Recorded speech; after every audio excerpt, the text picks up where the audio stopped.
Mag-message ka kay Para Jambi. lumit yung bebo. Ha? Mag-message ka kay Jambi. Hi, Jambi. Thank you sa regalo. Ay, ano? Nakakatuwa naman yung regalo mo sa akin. So, yun lang. Ate Claudine, pasend ako ng picture. Hello, Ate Jam. Happy New Year pala. Okay lang ba? Hello, Ate Jambi. Happy New Year. Magsabaw. Wala akong masabi kasi ang ganda mo. Isa ka sa mga pinakamasikip at pinakamanipis na isa sa mga bakla ng Enjoy nyo kay binangonan. Andeng kasi ang lakas ng battery. Message mo kay Jambi.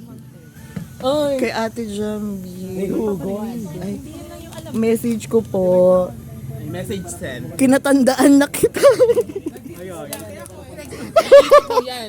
I love you so much. Next.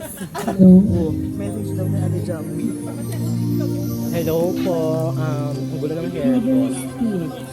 I just want to say that Happy New Year. Thank you for your gifts to our number one fundadera. And next to our singer. Message. Kanina yan. Happy birthday. Okay, next. Message po. Babalik.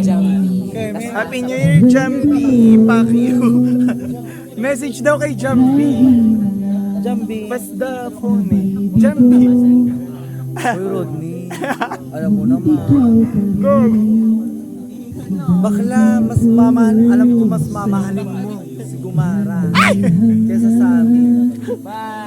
Pero happy birthday sa'yo.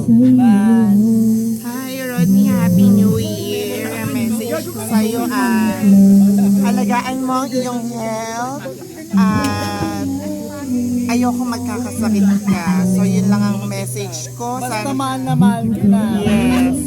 Ang ayoko ay ma-high blood ka, tumaas ang sugar. Basta mabuting kalusugan lang ang mahilig ko. Message kay Rodney. Ay, Rodney, sana po, Ipapasa ba? Rodney, sana po yung bakal ni Marta sa face, patanggal mo na. At napakabigat ni Marta. Pasa mo. Anong message si Rodney? Ay, Senadora. Namo. Message kay Rodney. Message kay Rodney. Sabi niyo yung Senadora, maging mautog ka pa din sa 2025. Hi Jambi, thank you sa panty. Hi, Senadora. Salamat dahil bigyan mo na ako ng slimless na kineme. Sana next, bigyan mo naman kami ng poon. Baka naman true. Buon.